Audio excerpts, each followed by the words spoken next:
Hello, this is Diana Ballard, and welcome to the Mom Training Podcast, where we discuss the skills and strategies to create possibilities in motherhood and make it more fun, efficient, organized, and peaceful. But this is how it is. Family life is supposed to be this way or that way. I've seen it all around me, and my family is no different. Okay, we're going to hit on mindset today and where we might be getting some of our beliefs and ideas about motherhood and family life. I was recently in a meeting where a bunch of children shared some of their beliefs, sang some songs, and put on a program for the adults in the audience. All the children involved were about 3 to 4 years old, and they were pretty rambunctious at times up there on the stage, which is normal for us parents who each week have our own little toddler sitting with us, and we have to keep them busy with treats, toys, drawing, or whatever else we can come up with. So there were 7 to 8 little kids on stand with no activities, no snacks, and an exciting moment where they could speak from the microphone and perform in front of 100 adults. The program was cute, and we all enjoyed it. At the end of the program, someone stood up to close the meeting and express some feelings about the program. Instead of saying what a good job the kids and leaders did, they went on to sarcastically joke about what a horrible and chaotic experience it was up there. And then went on to express how children are your biggest pain in the butt, but you love them. They expressed everything in a sarcastic, joking way, but it literally killed the moment, killed the joy, and killed any type of accomplishment felt by the leaders, children, and parents who helped the kids practice. That moment that could have been a positive moment of what joy children can bring, even young wiggly ones, was poisoned. This really broke my heart, for there are already enough young adults, especially women, who struggle with the idea of having children and starting a family. There are already enough young mothers who are struggling with their children, and to again be told that having kids sucked and family life was hell, it wasn't right. So here's the topic today. Who are our influencers? Who are we listening to? Who are we taking advice from about family and motherhood? We must be careful who our influencers are. We have to be careful who we take advice from and who we are listening to. Because what we believe dictates our reality and limits what we can do or not do. If someone is constantly complaining about being a mother, telling all the hard, horrible details, and rarely shares anything positive about it, we hear that, and if we internalize it, that becomes our belief and our reality too. Because again, our beliefs dictate our reality and what is possible in our life. Now, we each know that motherhood has its challenges, its hardships and sacrifices. But there are mothers out there who truly enjoy motherhood, mothers who have the struggles, feel the pains, feel the heartache, but still love what they do. And there are mothers that don't love what they do. And for some reason, in my experience, there's a lot more negative talk about motherhood and children than there is about the joy in motherhood and why we love it. So if you're struggling with enjoying motherhood or the possibilities that we can achieve, we have to believe that things can change, that things can be different from what we see around us, and we can be different than what we have currently believed, seen, or experienced, that things can get better, more organized, and more enjoyable. So I want us to ask ourselves a couple questions. What do I believe about having children and being a mother? What does my daily reality look like? That can tell us a lot about what we believe. Can my attitude of motherhood change a little bit more to enjoyment? And then what type of influences are we listening to? Family and friends? Do they have the family life that you want? Do they share messages of the beauty of family life or how terrible it is? Adding encouragement or poison to your belief and reality of having kids, being married, and raising a family. Sometimes we need to separate ourselves from certain people, even if we're blood related, because mindset is so important.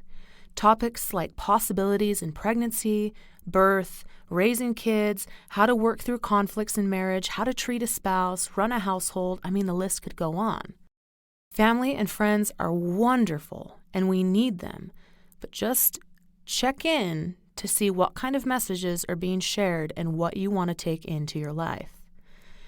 Now, this next one is a huge one. If you watch any type of media, TV, or movies, your mindset on family life could potentially be swayed to non-enjoyable. Husbands that are bums, kids that are just a disaster, mothers that are completely overworked, or they hate what they do, or they just have to go to work because they can't stand their kids anymore. There's a big push to get mothers out of the home. Now, I'm not saying there's a problem with mothers working or doing different things like that, but I want you to check yourself. Where are you getting your influences from? There's a huge push that taking the mother out of the home is where they're going to find their satisfaction. You're going to choose whatever you want to choose, but I want to bring it back to finding satisfaction where we are in the home, as well in things outside of the home. Just something to think about, because our minds are being programmed by what we watch, if we like it or not. What we watch creates our reality, and the way we respond and how we feel about certain subjects. For me personally, I am very choosy about what I put in my mind, especially about family and marriage. For the majority of mainstream media right now does not support family life or teach you how to have a happy marriage. But instead, they teach us how to talk down to our husbands and emasculate him. They make it funny when the spouses talk disrespectful to each other or talk down to each other and think that children are a drag.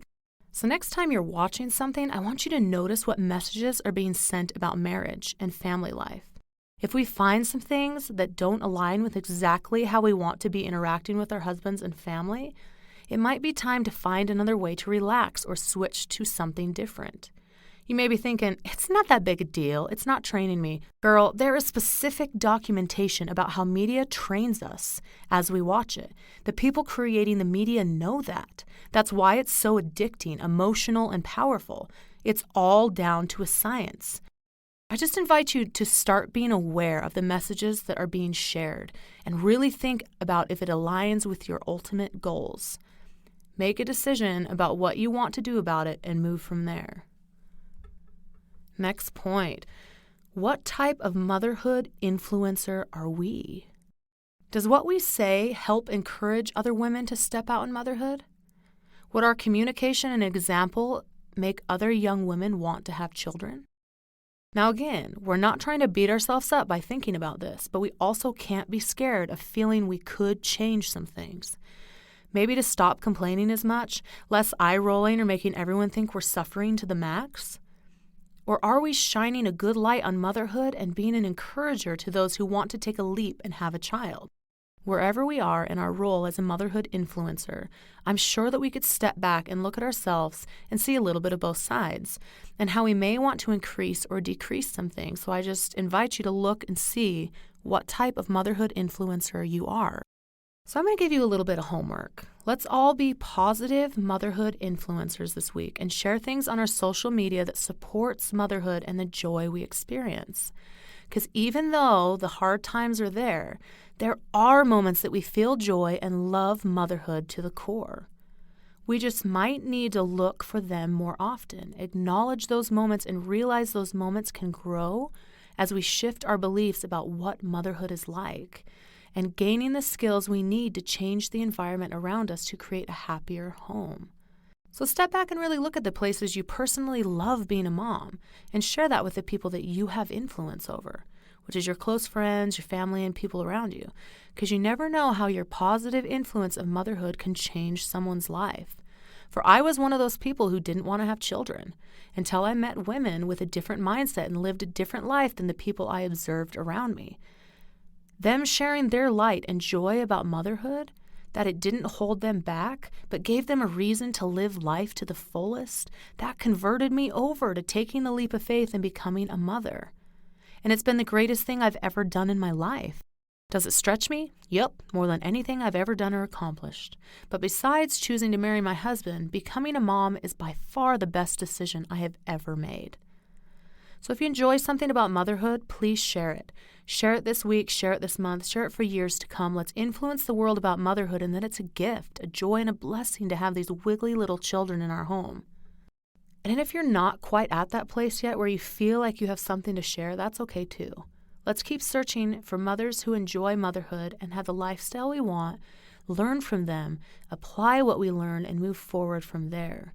Totally proud to be connected to you mamas and for a movement that we are creating together as mothers who enjoy their role and are growing to be more efficient in their duties daily. We can do this, mamas, and we'll see you next Tuesday on the Mom Training Podcast.